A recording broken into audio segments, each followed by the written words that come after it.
Oh, good evening, everyone. Gosh, we just got seated, and I'm going to call this meeting to order, and I'm going to ask you to stand and say the Pledge of Allegiance, please. I pledge allegiance to the flag of the United States of America and to the republic for which it stands, one nation, under God, indivisible, with liberty and justice for all. Well, I want to welcome the new council members, Councilman Kevin Loy, Councilman Alan Henderson, and Councilman Paul Koch. Welcome, welcome. We're excited to have you on board and look forward to doing some good work with you this year and the coming years, actually. I'll go ahead and just do roll call for the record. Councilman Kevin Loy. Here. Councilwoman Joellen Kesty. Here. Councilwoman Sarah Diamond. Present. Councilman Alan Henderson. Present. Councilman Joe Burns. Present. Councilman Paul Koch. Present. And Councilman Nick Lavaca. Present. I am so used to calling people out in order in a different way that I had to think about it. Okay, there isn't any special guest or presentations, and there isn't any unfinished business, so we'll move right into new business, and that is the appointment of the Mayor Pro Tem. And I don't know, Kelly, if you wanted to make a comment about this, or Charlie, or just move forward with it. We can do either one.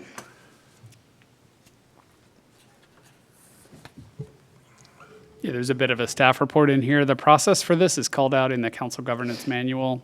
It's on page 21, and it just talks about the election officers. At the first meeting of the new council, the members shall appoint a mayor pro tempore, and that person basically will have the powers conferred upon him or her as mayor pro tem, and they continue to have all rights, privileges, and immunities of a member of the council.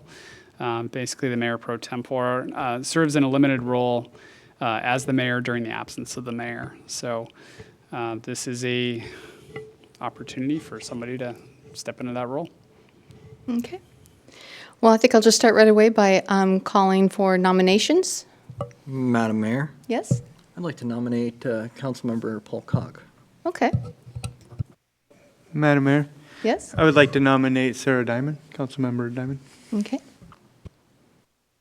Any other nominations? Madam Mayor, I'd like to nominate Council Member Kevin Loy. Okay. All right. We will start with the first nomination. And are there any other nominations? Okay. Looking for, okay, Paul was, let's see, who was the first that was nominated? Paul. You nominated Paul. Okay, so I have a nomination for Paul. Is there a second?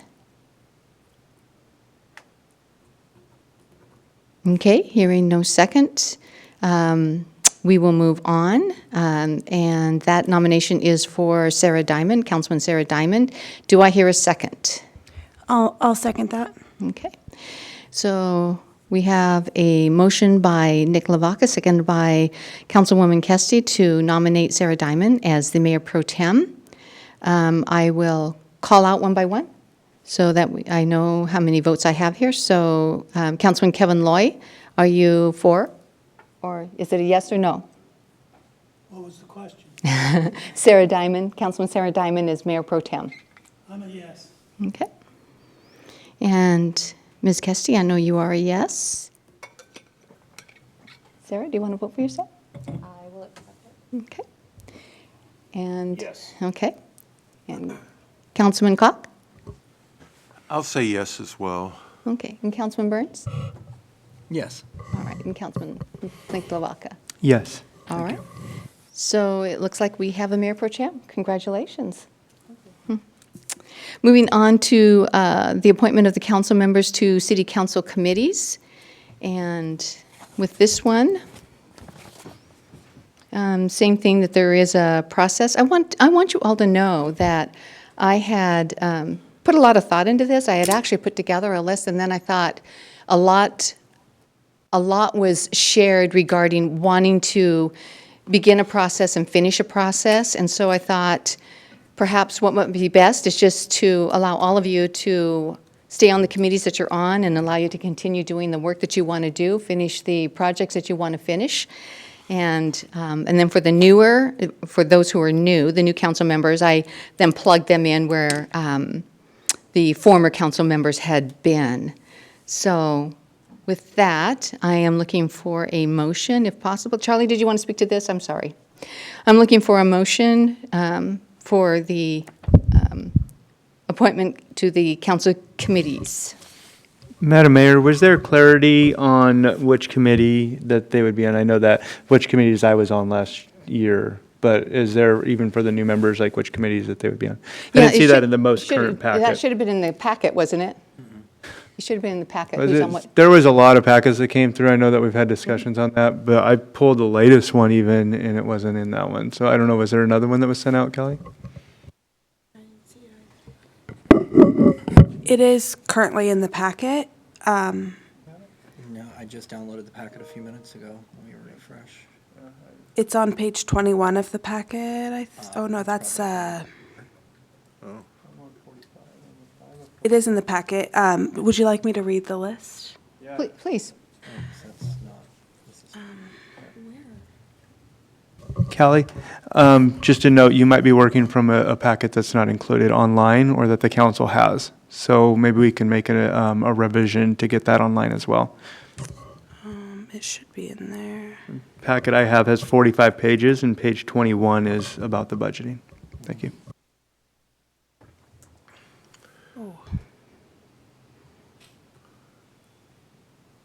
Let me see.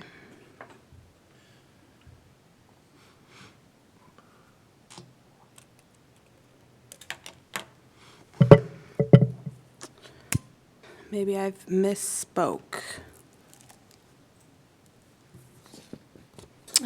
I actually have them here. I can read them. Okay, that'd be great. Thank you. Yeah. So just starting at the top where we were before, council committee assignments for 2024, public safety, and what I did is I changed up the chairs. So for public safety, it is Chair Joe Burns, Alan Henderson, and Joellen Kesty. For finance, personnel, and information technology, Chair is Paul Koch with Joellen Kesty, Nick Lavaca. Strategic planning is Chair Kevin Loy with Sarah Diamond, Nick Lavaca. And public works is Alan Henderson, Chair, Sarah Diamond, Paul Koch. And for planning and business development, Chair is Nick Lavaca with Joe Burns and Kevin Loy.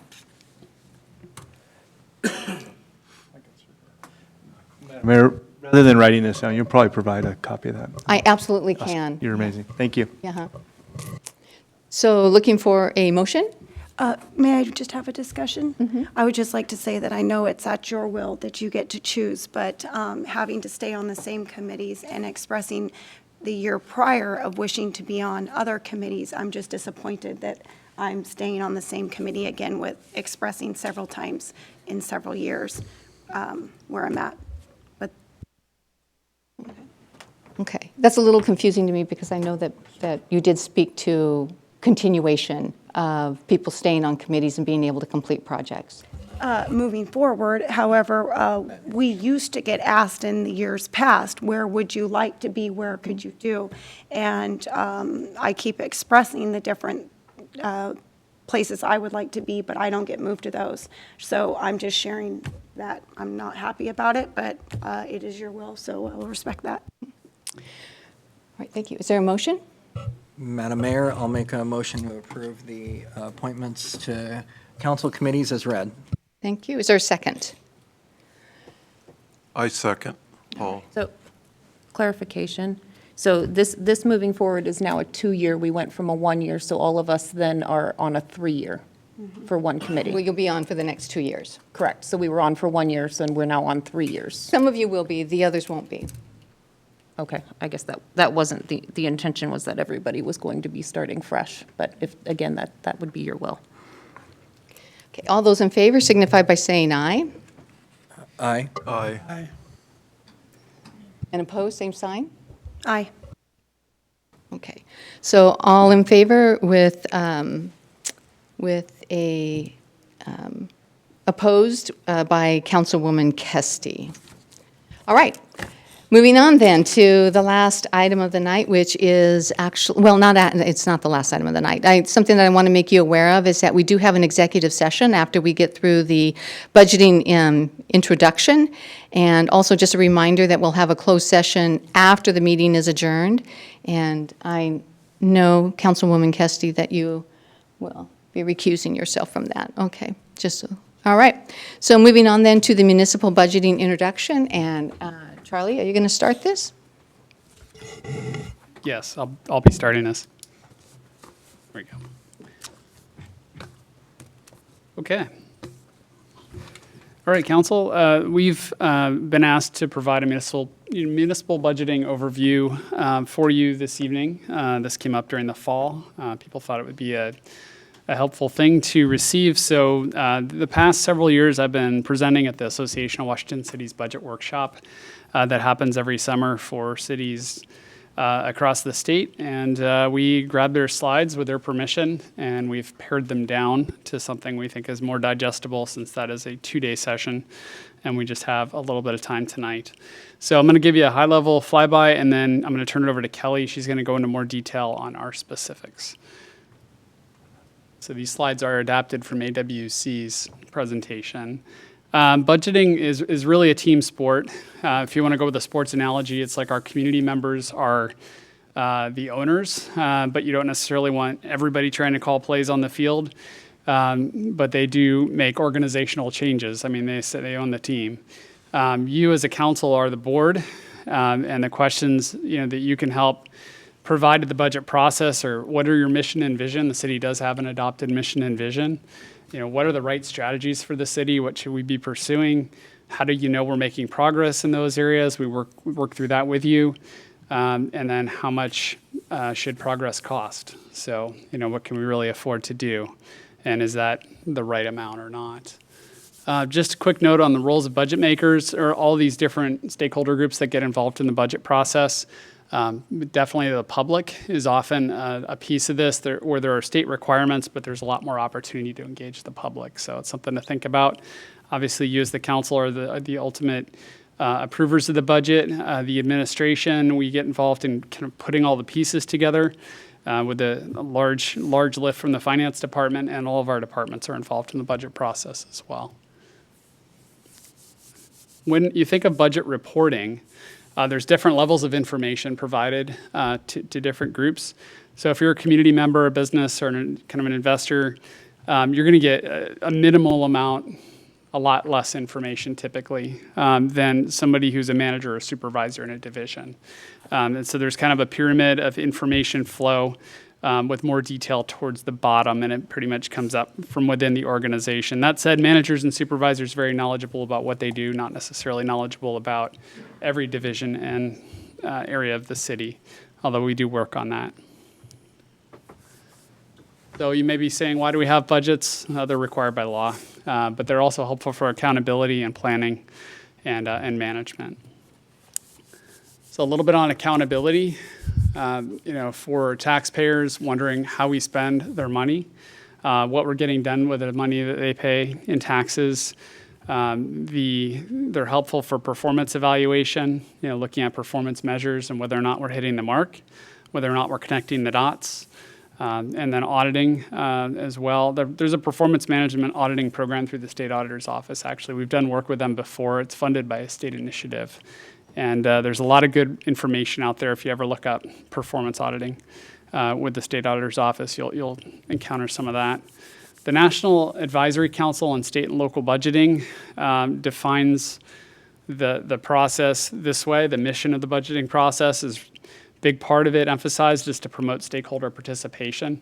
And so that's a key thing to keep in mind. We certainly do that within the organization. We will spend a lot of time with all of you, but we want to think about that, I think, more broadly as well as we go forward within the community. This is a little bit of the flow process for a budget. So it really starts at the top with stakeholder input, and this would certainly be trying to get engagement from all different areas into what the priorities are or should be, and what the needs are.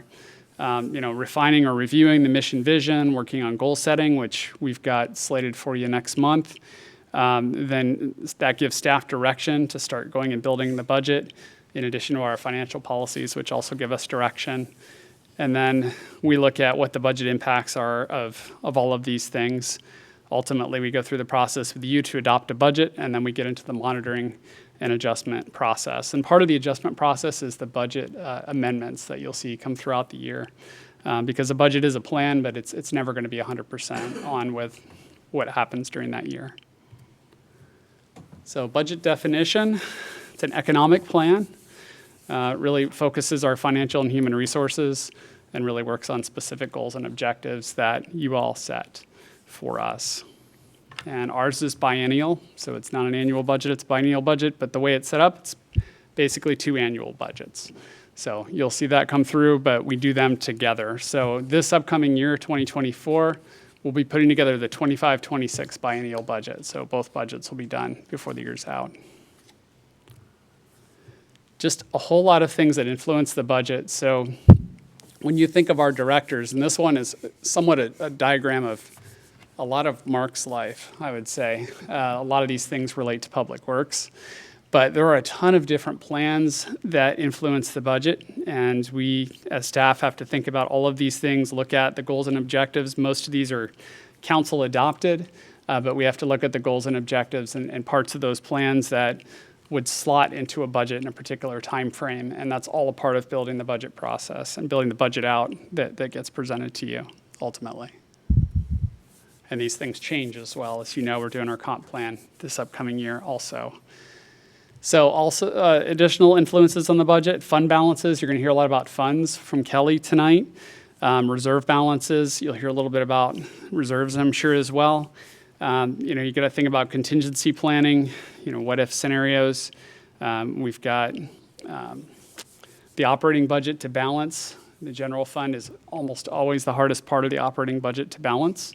Consideration of one-time revenues versus ongoing revenues, and fluctuating revenues. So ongoing revenues are best for, trying to budget ongoing services that you provide. One-time revenue is a great example of this is the American Rescue Plan Act. Those are things that you typically want to time up with one-time expenses. We've done a lot of work on that with that money.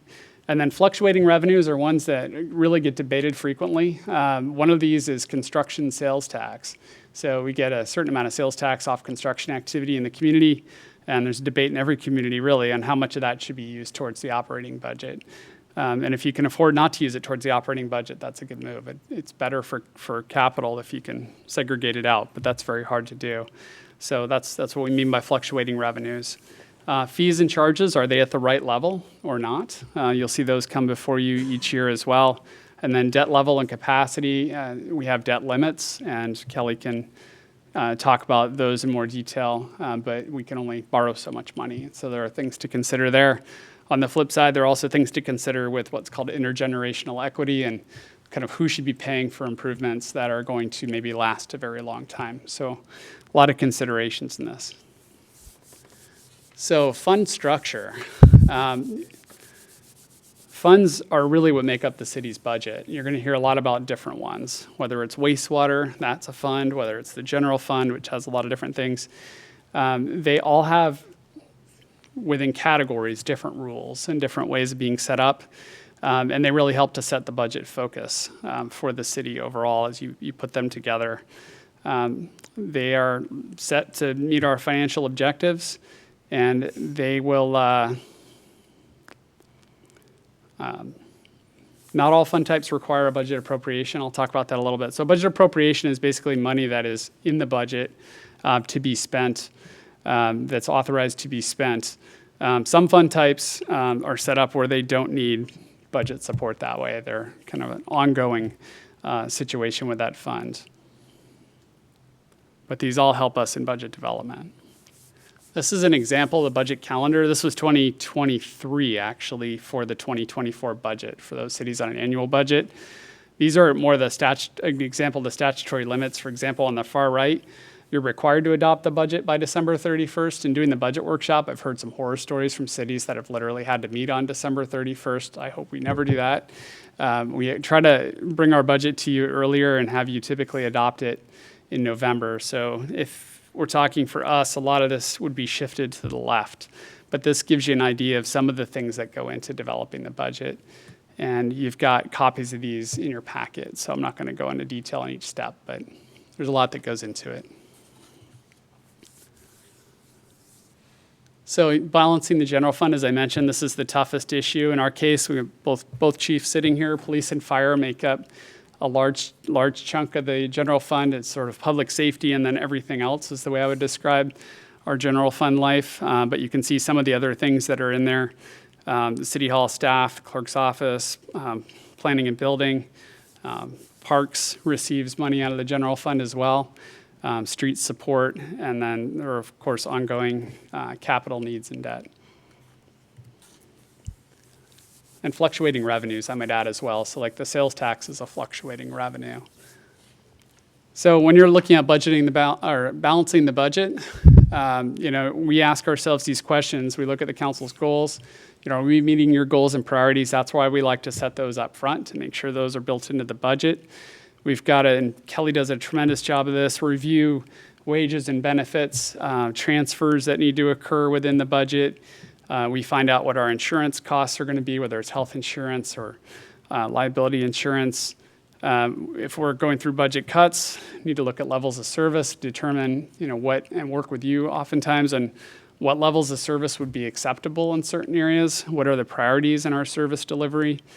And across the board cuts, I don't recommend them. We try to avoid them. We try to be more targeted and more strategic in any cuts that we have to make.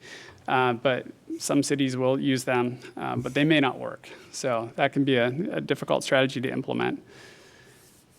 And then creative budgeting practices. I'll just say we've had a lot of interfund loans here that staff have worked hard over the last many years, including some last year that I think we're done with these. That we retired with the council's assistance. They're not a great practice. This is essentially where the wastewater fund, as an example, it's a targeted, focused fund that's not allowed to provide money to the general fund unless the general fund borrows that money at an interest rate. But historically, we have done some of these interfund loans where we've borrowed money from these other funds, and we end up in situations where it can be difficult to pay it back within what's required is basically a 3-year time frame. And in addition, you're paying a lot of interest. So if you can be disciplined not to do that, it's not a great practice to get into. There are other hazards in budgeting that you can get into as well, moving money into places where maybe it shouldn't be or that sets you up for a longer term issue. And then interlocal agreements for service, that question mark there is just, hey, are there opportunities to partner that might be able to save us money, be more efficient, or create more value? So the goal setting process, this is again from NACSLB, but really this is the council's, one of the key council roles in the budget process, and we're gearing up to do this. So helping us develop some broad goals that can help us set overall direction for the next 2 years for sure, and even probably part of 24, depending upon what comes out of that process in February. We're really looking forward to that. So I wanted to make sure I gave you some context for the importance of that process as we get started here. And with that, I'm going to turn the whole computer over to Kelly, and she's going to walk you through her part of the presentation. Thank you. So I'm just going to go over some financial statement basics that will help with understanding the budget. First of all, the basis of accounting. We refer to the basis of accounting, basically when do we recognize revenues and expenditures. The city reports on a cash basis of accounting, which generally just means that we recognize revenues when the cash has come in and expenditures when the cash goes out. The alternative to doing it with this approach is the accrual method of accounting, or GAAP, generally accepted accounting principles, where revenues and expenditures are recognized when earned or accrued, regardless of when the money actually leaves. Many organizations our size are cash basis entities.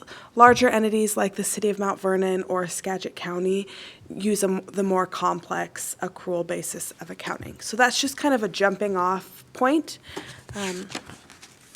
Charlie talked a little bit about funds. Generally, governmental accounting systems should be organized and operated on the fund basis. And funds are defined as fiscal accounts that self-balance, so beginning cash, revenues, and expenditures equal ending cash. And we set up a variety of different funds to segregate what we're using those monies for to carry out specific purposes and obtain specific objectives. So we've included in the packet and on the last page of the printout that you have is a listing of all of the city funds. The city currently has 35 funds. This is a diagram from AWC. There is 3 different types of funds. The first one is general governmental funds, and there's 5 categories. The general fund, special revenue, debt service, capital projects, and permanent funds. And then we have proprietary funds, which go by a lot of different names. It could also be called business-like funds or enterprise funds. So the enterprise funds are all of our utilities, and then we have internal service. And then the final one is fiduciary, which we only have one fiduciary fund, which is for our court. So that's not a huge category for the city. But let's get into governmental funds in a little bit more detail.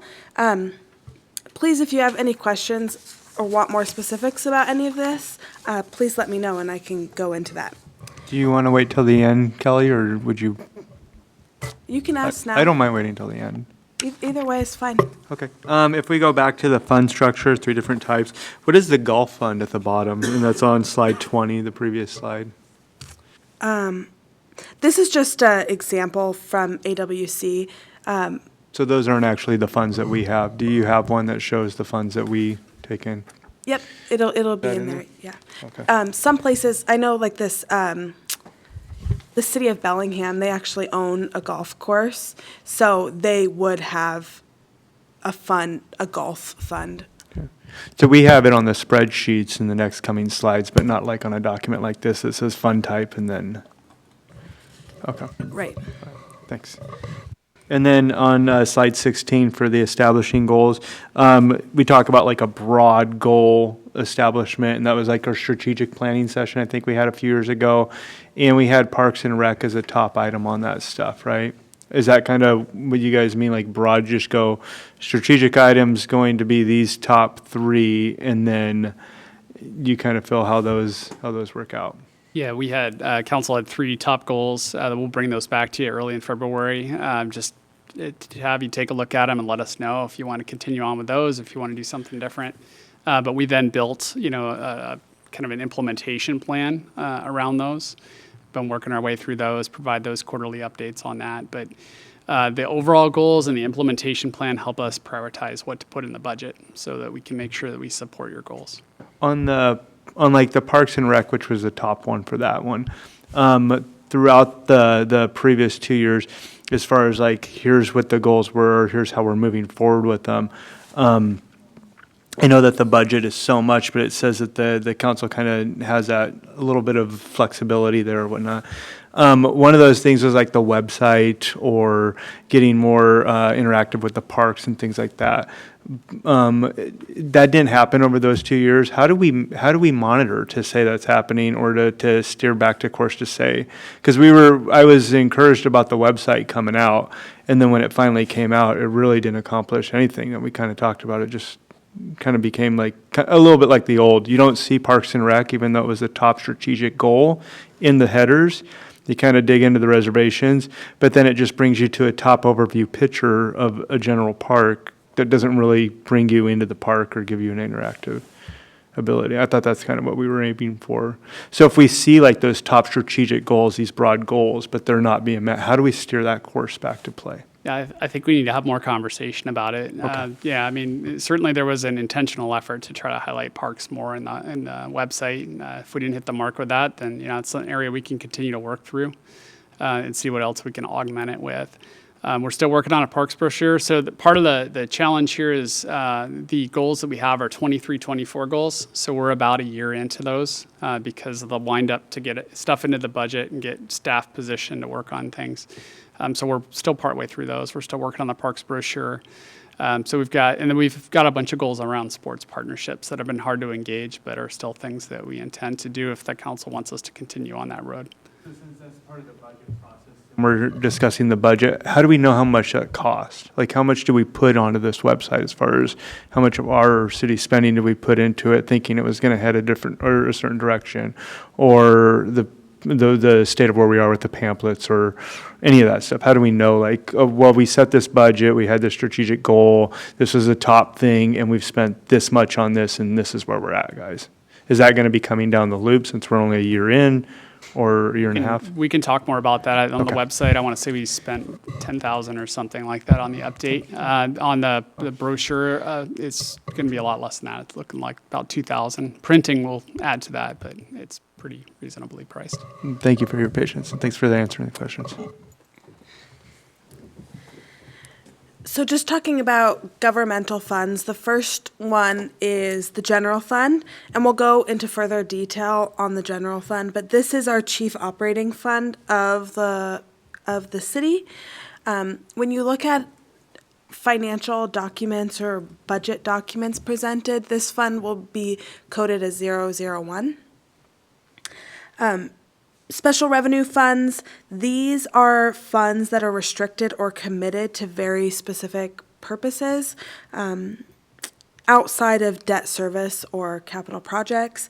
And all of these funds are coded between 100 and 199. Examples of special revenue funds are the lodging tax, we have a law enforcement sales tax funds, and the city council strategic reserve.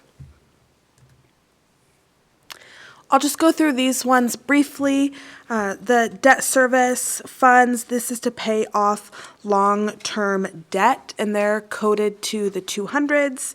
Capital projects, pretty much like it says, construction and major capital facilities for governmental purposes. These are coded to the 300s. And then there are permanent funds, but we don't currently have any permanent funds in the 700s. The proprietary funds are broken up into two categories, like we mentioned in the overview. The first category is the enterprise funds. These are primarily funded by user fees. So these are our utilities, our sewer fund, our solid waste, our garbage recycling, and our stormwater fund. And then we do have an internal service funds.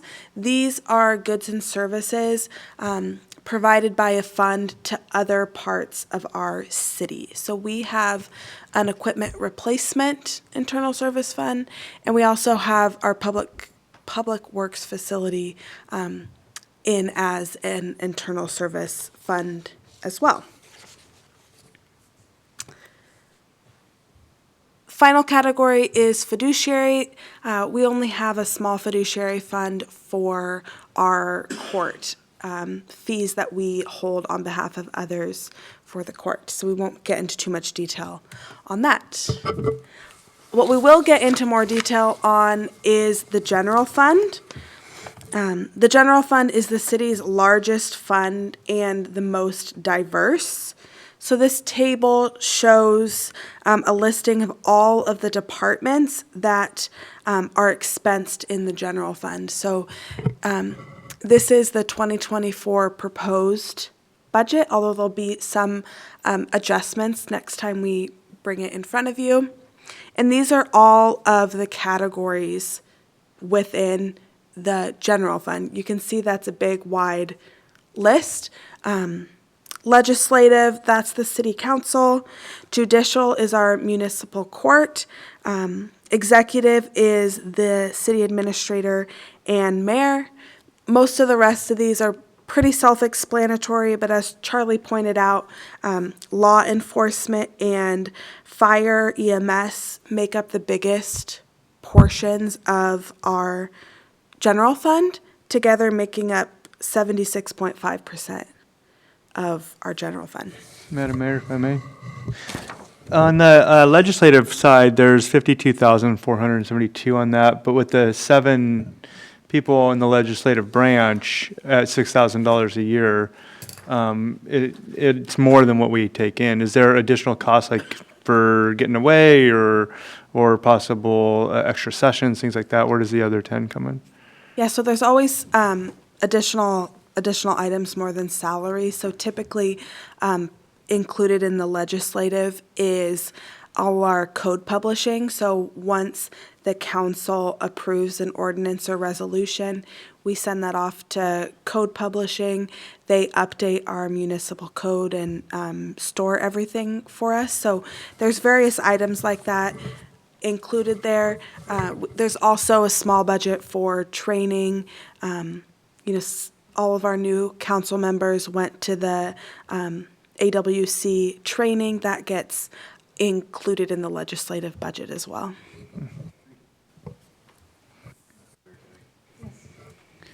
Hi, so I'm looking up there, I don't see where any of the public works is paid out of. The majority of public works is paid out of the parks fund and the utility funds. Okay, thanks. And one other quick question, back to proprietary fund types. Can you elaborate on the internal service funds? You have equipment replacement on there, that's separate from the ER&R fund, or is that the same thing? The same thing. Okay, and then public works facility, can you elaborate on what that is? Yeah, that fund will probably be transitioned out at some point, but that is the new facility for the wastewater treatment plant operations or the facility part of it, and public works general. So those expenditures were put into an internal service fund for the building of that new building. Thank you. Any other questions about the general fund expenditures before we get into the general fund revenues? Madam Mayor, just a quick question. Is the, under fire, is the levy lift included in that? Yes. Okay, thank you.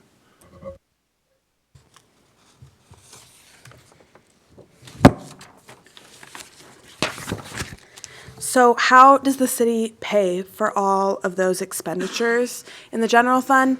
The short answer is taxes. So here are a list of what we anticipate all of our revenues to be for 2024 in the general fund. You can see the 3 largest revenue sources are property tax, sales tax, and utility tax. Utility tax includes water, electricity, natural gas, cable, and telephone. These are all services outside of the city, but we also tax our own utilities, stormwater, sewer, and solid waste, so that's all included there. These 3 revenue sources generally, although it's not the case for every single piece of it, generally those 3 revenue sources are unrestricted. So the city has the discretion of how to spend those items. The 4th largest revenue source is the Skagit County EMS levy. This is property tax revenue Skagit County collects that is then diverted to local governments when Skagit Medic 1 was dissolved and the EMS services were brought locally. And I know Chief Wagner is probably going to have more to talk about that coming up, because that levy will also be on the ballot in 2024, and it's pretty critical to the city of Sedro-Woolley and the rest of the county. Madam Mayor, Kelly, or Chief, will you be talking about that during this session or at a different session? That'll be a different session. We'll also hopefully bring in the EMS director, and there'll be a push for social media and stuff coming up here in the next probably month. We have the county commissioners will be having a hearing on January 22nd, I believe, to accept and adopt the vote to go out to the public for the renewal of that 6-year levy.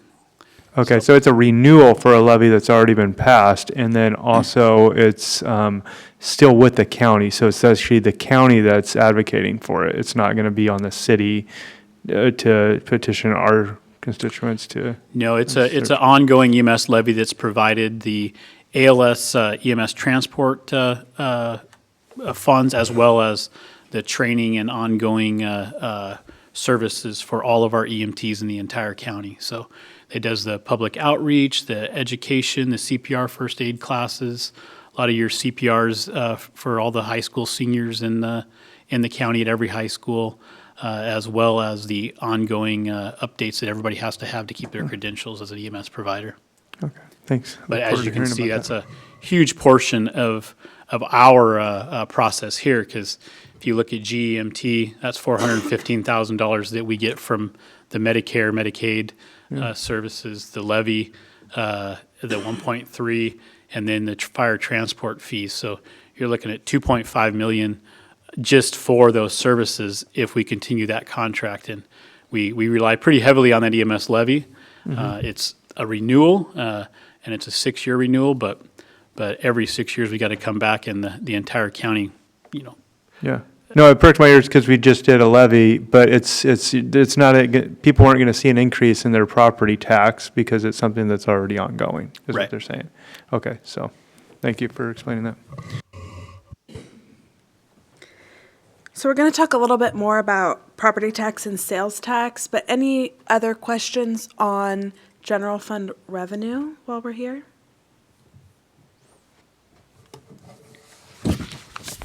On the revenue side, if I may, do we ever see a situation where those taxes do come down? Or that what we're collecting from our general public? My property tax, I'm sure a lot of people have felt like this, has doubled since I moved into my house like 6.5 years ago. And, it definitely puts a pinch on the constituents, but that's double the property tax income for the county and the city as well. All of it, utility tax, as we've seen, gone up, even, water, electricity, all that stuff. Do we ever come to a point where we've seen that come down? And if we're collecting so much more now, why does it seem like the budget's so tight? With property tax, it's a set amount every year that goes up by 1% if the council approves it, or by the levy lid lift. So generally, property tax does not go down unless the council votes for it to go down. And that's the amount levied. So what the county sends out to residents that they owe and is collected by them. But it's based on assessed house value, I guess. So are we looking at the assessed house value going down? I know that my tax percentage has gone up because of votes and stuff, but that doesn't equate to the double. It's not double the amount that's percentage-wise, it's double the value of my home. So are we is that something, I know that's not a lot of control with us, but it's still something that everybody feels. The total amount that the city collects in property tax, and just as a side note, that Danny Hagan, that's how he's pronounced his last name, the county assessor, he will be presenting at next council meeting. That'd be great. So he was a great resource. He came out to one of our events for the levy lid lift and shared a lot of really interesting information. One of the things he shared was that over the last couple years, the major cause of property tax increase was actually on the state level. The city, just because overall, setting aside new construction, always kind of setting aside new construction into the equation, the city doesn't collect more property tax if assessed values go up. So if assessed value for all of Sedro-Woolley, and these are not real numbers, is $20 million, and our budgeted levy is $1 million. If assessed value goes up, doubles, if it's $40 million assessed value, the next year, our property tax revenue will only be $1 million plus 1%. It's, You're correct. So the next year, we would tax at 40 million. So we say, is that correct? No? So it's only forever at the 1 million until we have first year it's $1 million, and we're just making these numbers yeah, easy that's for general. my not fast math. First year property values are $1 million or $20 million, and we collect $1 million. Next year property values increase double; they're $40 million. We collect $1 million plus 1%. The next year property tax or your assessed value doubles again.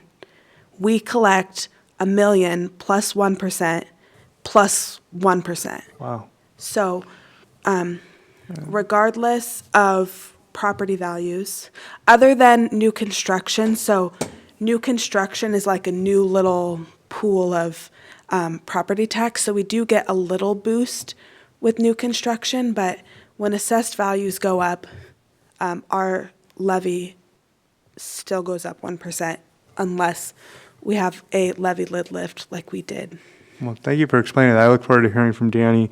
It sounds like a lot of that's from the state that's coming through, but then they kind of hold the purse strings on our traffic and everything unless we do what they want. And that's a great question for him. He'll explain it much better than me, but he noted that in the last couple years there was a change with what the state collected, and they didn't have to do that 1%, so there was a big spike, but he'll be able to go into that in more detail. Madam Mayor, Kelly, could I ask a quick question? So my understanding is with the addition of industry or retail, that your tax revenues are greatly helped. Would that help that figure, or would it just stay the same? It generally wouldn't help property tax, but sales tax, we get sales tax on the businesses that people spend money at, and then those businesses have to give that to the state, and we get a portion of that with the businesses that are in Sedro-Woolley. I was thinking of the good news of Goodwill opening. That's going to be Yeah. a large retail establishment, and I believe Goodwills are for-profit, not nonprofit. Right. Yes, so that does help. And talking about do things go up and down, so generally property tax does not go down, although we only report what the county collects and then gives to us. But over the last,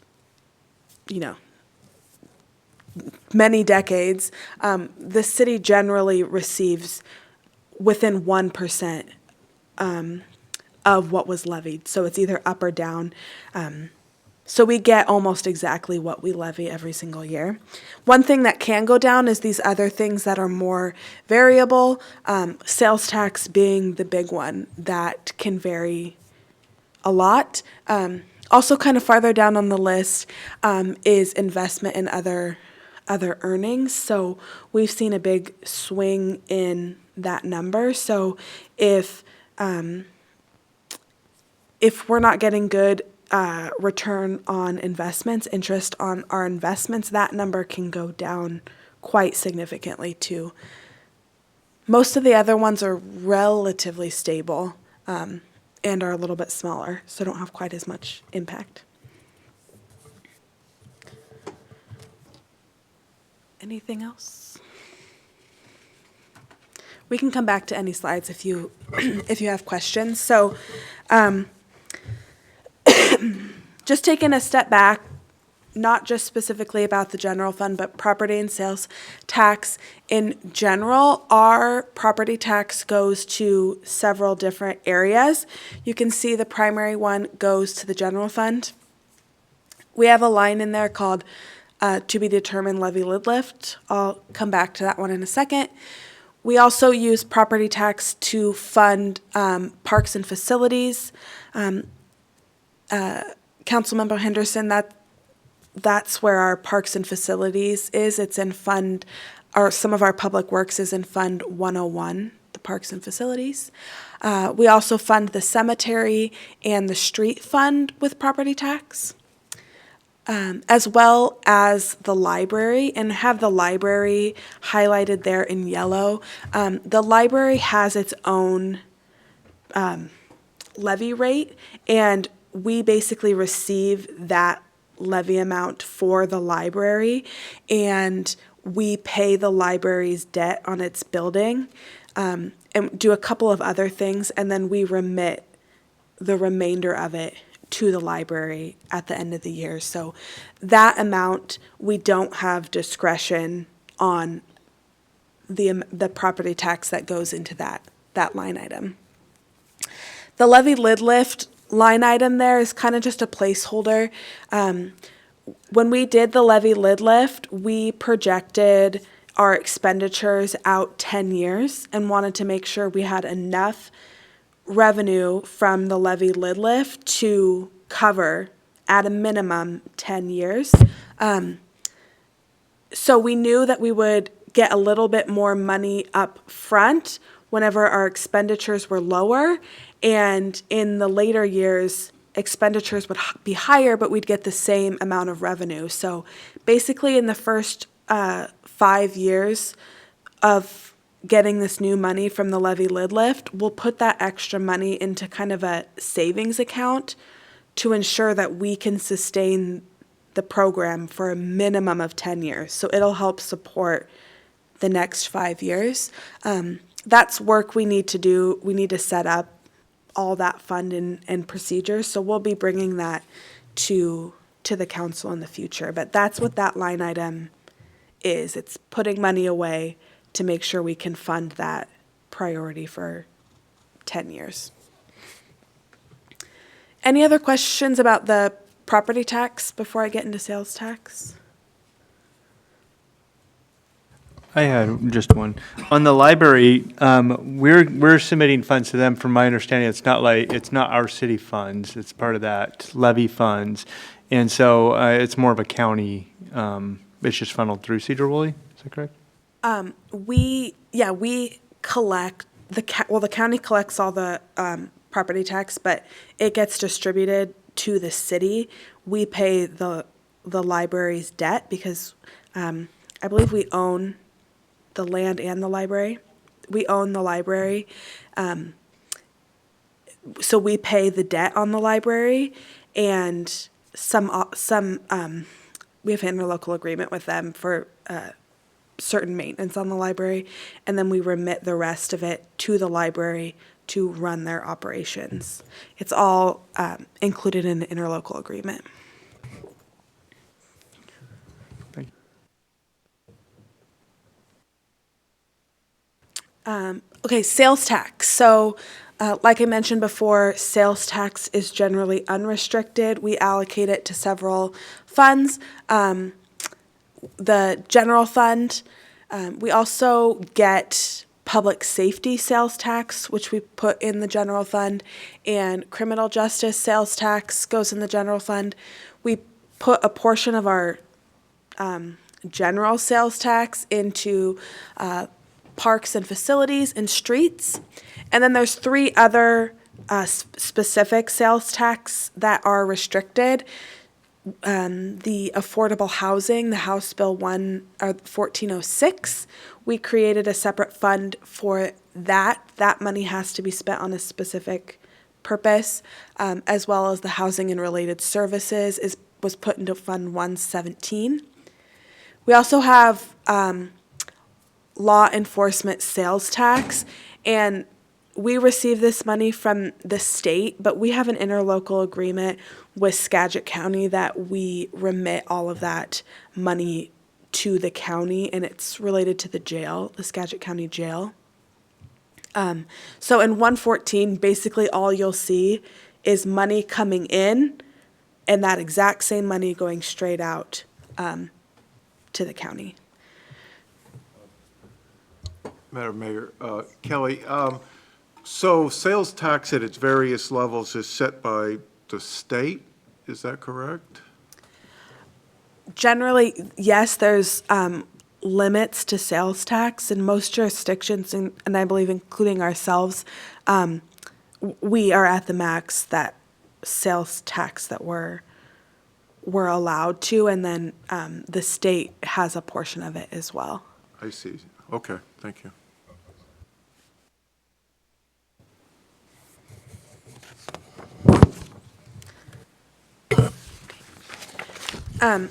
So talking about special revenue funds, we're not going to go through every single special revenue fund. As I mentioned, there's a list of our funds on the back, the last page of your printout and included in the packet. But we're just going to give an example. Again, special revenue funds are generally restricted, so we can't take money out of these funds and use them to support the general fund and general government purposes. So this example is the lodging tax fund. It's Fund 108. You can see it's in the 100s, so that's how you know it's a special revenue fund. Again, these revenues are restricted. We get them from hotel motel tax on furnishing lodging for hotels, motels, short-term rentals, and we have to use this money for tourism promotion and tourism facilities. So that's just one example of a special revenue fund. Kelly, Mayor, does this include Airbnbs, or has that not been dealt with? It does include Airbnbs. Okay, thank you. Yep. And this, our lodging tax advisory committee is meeting next week, so you'll see that on future council agendas. So giving an example of a 300 level fund, our capital projects fund, so our real estate excise tax, we also receive this money from the state, and this is a tax upon all sales of real estate, and these revenues are restricted, so there's REIT 1 and REIT 2, but generally these are for capital projects. What we generally do is hold money in these funds and then transfer them out to projects that qualify for them, generally arterial streets, and the park fund for capital projects in those funds. And a lot of this is driven by our Public Works Director and the projects in Public Works. Any questions about the REIT funds?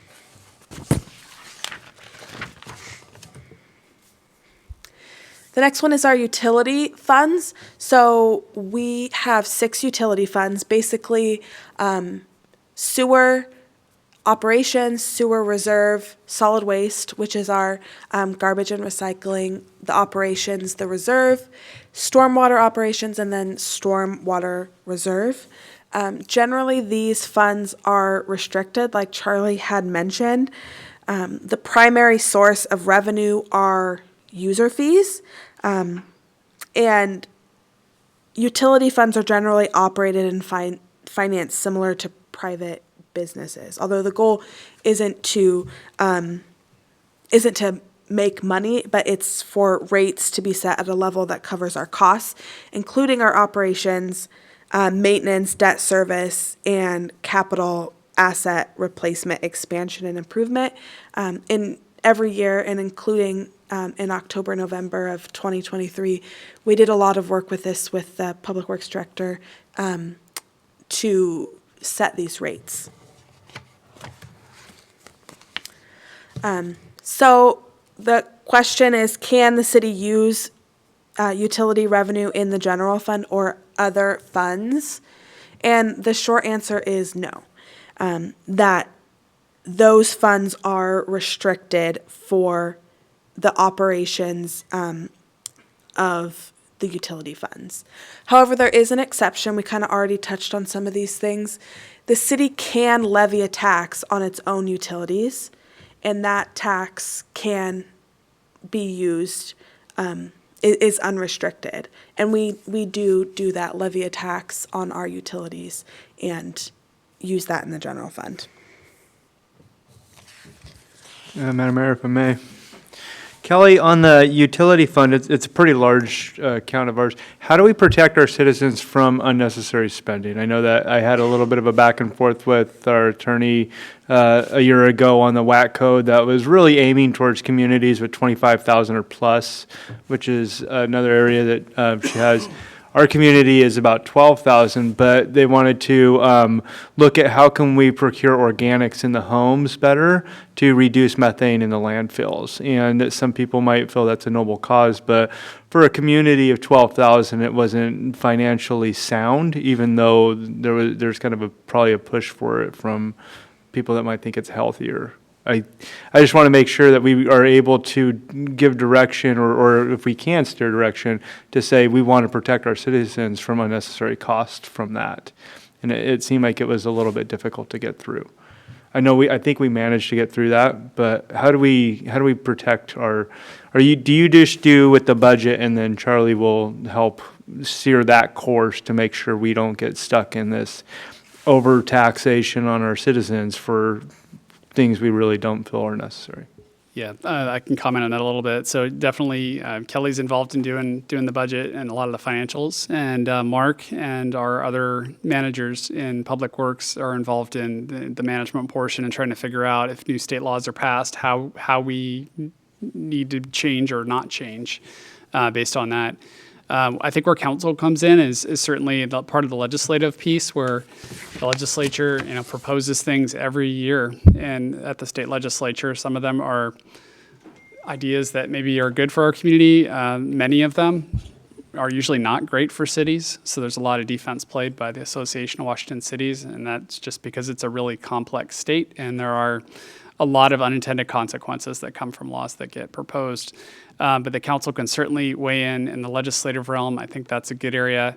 When we have state law that's passed, we'll do our best to interpret it for you. Ultimately, we got to follow that stuff, or we're going to fall into other pitfalls, right? But there may be some areas where we have discretion or where the council wants to take more risk, and we can certainly talk through those as those come up. Yeah, I believe that from a state standpoint, we have some authority because the Constitution of Washington set up where it gives power to cities and counties over a state municipality to dictate how things go. But then they can pass laws, but encourage us to follow them or their suggestions with the purse strings. And they basically withhold our tax money from our properties from us in order to get us to follow certain directions. So I guess just making sure that if we come across these, as a lot gets passed through, that we are having a defense up to protect, because it's such a large expense on our. Yeah, and I just want to make a comment. So I have, for the last couple of years, sat on the legislative priorities, which it doesn't have to be a mayor that sits on it. If somebody from the council would like to do that, you just apply to AWC, because every now and then they look for openings. And it is an opportunity then for you to bring forward to AWC those things that you're concerned about for your community. And yeah, and so that's an opportunity if you're interested.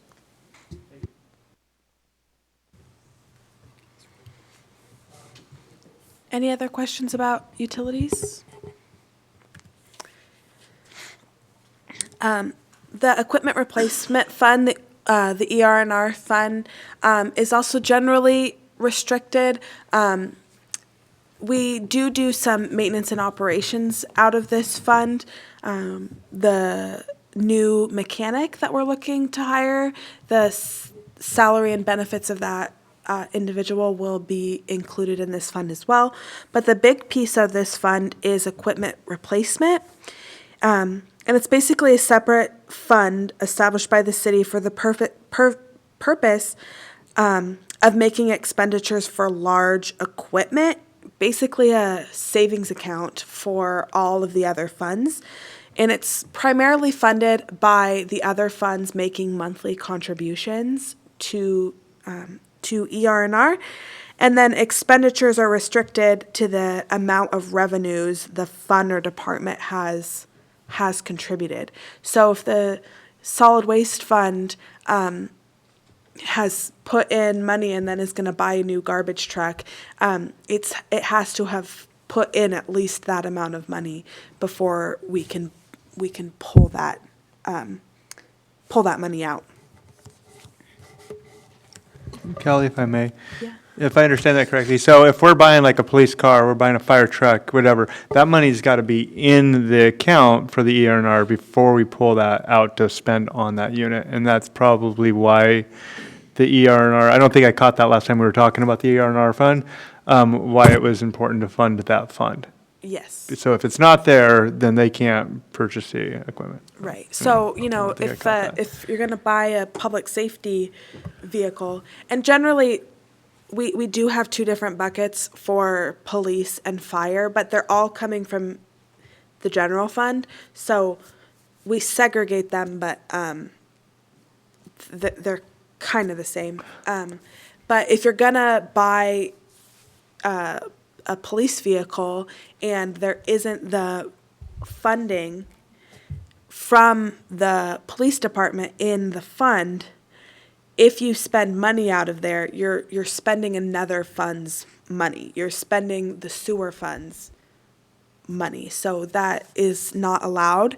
And we budget to make sure that that does not occur and track to make sure that does not occur. How does that relate, if I may? Mark was talking about going hybrid or electric for some of the city vehicles, and those will cost more, obviously, than a combustible engine. If we're doing a ENR fund for that, it wouldn't have enough with the replacement fund for a combustible engine over an electric vehicle. Is that correct? So then additional would have to be placed to that, I would imagine? Okay, thanks. Right, yeah, so we generally don't put only the exact amount we need every year. Generally, we think long-term, and we'll probably talk about this more in later meetings. But ideally, what you would do is think, okay, we want to buy an electric vehicle in 5 years. We think in the best, we can only do off the best estimate. We think it's going to cost $10,000, which is not a good, probably reasonable number, but $10,000. So we need to put in for that one specific vehicle, we need to put in $2,000 for the next 5 years. But if we get to 3 years away and that estimate has changed, we will reevaluate how much money we need to put in the fund. That's kind of the basic model, and things change every single year, so we reevaluate the dollar amount every single year. So is the ENR&R being funded on those vehicles toward the cost of electric or cost of combustible at this point, depending on the mandate that was put down for 2030 electric vehicles or something? I don't know the answer to that question. Thank you. Yeah, but we will be talking about it more. Yeah, we'll definitely be talking about it more. We haven't done a lot of extensive planning around electric vehicles at this point. So I don't think you'd find any in the ER&R at this time, but it's a big discussion that's coming. Thank you. So just doing a basic overview of fund structure for all of you accounting nerds out there, I'm sure. So our funds, this is a copy of our C4, which is our financial statements, our year-end financial statements. So what's up here, it's little, but is the 2022 financial statements, because that's the last full fiscal year. How each fund is set up is the fund begins with beginning cash, and the next section is revenues minus expenditures, and then you have other increases, which is kind of just another category of revenues, and other decreases, another category of expenses, and then you get to your ending cash. So when we talk about we're a cash basis entity, it's that simple. You start with beginning cash minus revenues and expenditures, that's your ending cash. But when we're looking at this, you can look at it kind of from the perspective of the general ledger. So the general ledger is basically our book of all of our accounts. And all of our revenues are coded to the 300s. So anything between 310 and 399 are money coming into the city, and anything that's between 510 and 599 is money either leaving the city or moving between funds. So that's just kind of the basic structure of funds. And hopefully that kind of base knowledge can help you with reading budget reports. So this is an example of a proposed budget report. You can see at the very top, it's Fund 109, the Special Investigation Fund. So you can tell it's a 100 level fund. So it's a special revenue fund. The next box, you can see the 10-digit GL codes there, but the first 3 digits tell you that all of those are in the 300s, so they're all revenues. The next box is total expenditures. Again, the first 3 numbers in those 10-digit codes are in the 500s, so they're all expenditures, money going out. And then that bottom box is fund excess or deficit, so revenues minus expenditures, how much money do we have left? Generally, in these budget reports, we leave off the beginning cash balance because the beginning cash balance gets lumped into revenues, so it's hard to see straightforward what revenues and expenditures are. So hopefully that quick walkthrough can help when reading those larger budget documents we're going to be presenting in the next couple of meetings. And then just to kind of wrap it up, going back to what Charlie presented at the beginning is budgeting. The budget is a legal document that forecasts the financial resources and authorizes the city to spend resources for the year. You can see on the left here, this is our last 2023 budget amendment, or a portion of it. We budget by fund. So how much money are we going to spend in the general fund, in the parks fund? But when we do the detailed budget, we budget line item by line item. We don't have to be within budget for every single line item. You know, here we have the police budget, and it's broken out into salaries, extra pay, overtime. If we are over in one area and under in another, that's okay as long as we're within budget for the entire general fund. So just wanted to give a little bit of perspective on that part, as the next couple of meetings we're going to go into the 2024 budget amendments. Is there any questions or anything you would like more information on in future council meetings, further information?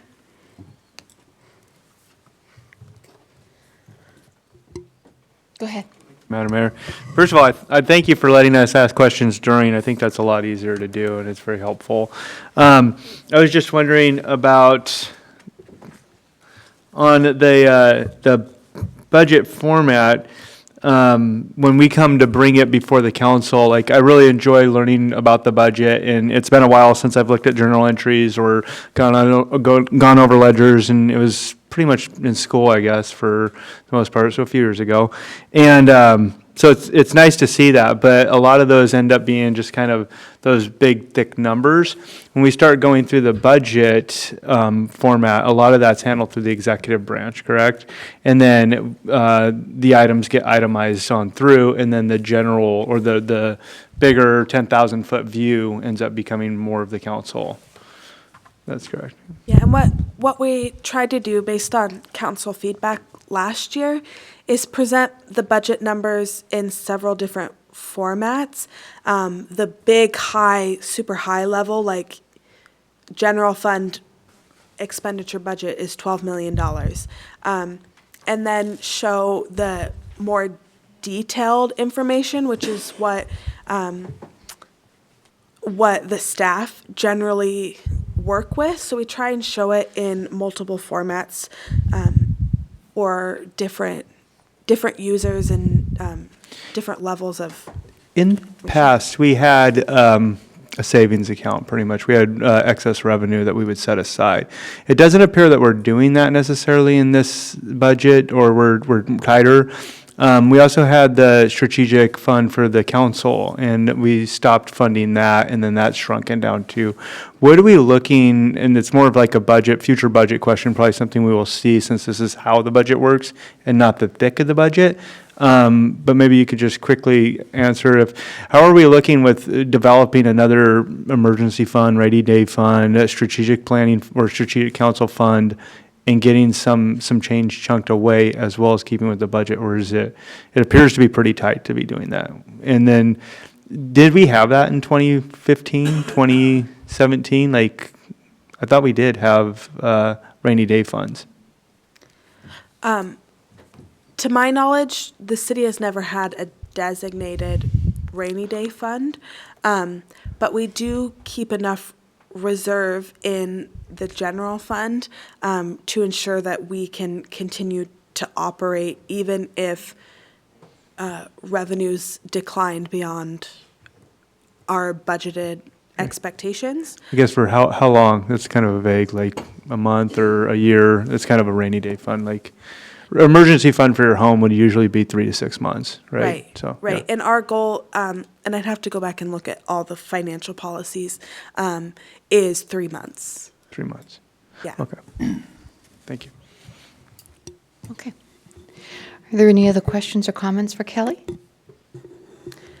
Okay, hearing none, we are going to go into executive session. This is RCW 42-30-110, and it's for potential litigation. And I'm guessing we'll need about 10, 15 minutes. Is that correct? Yes. Okay. 10 minutes, all right. So we will come back in 10 minutes. Thank you.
Council will extend executive session by 5 minutes to 7:37.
Okay, we are back, and there were no decisions made. And with nothing more, we will adjourn. Thank you.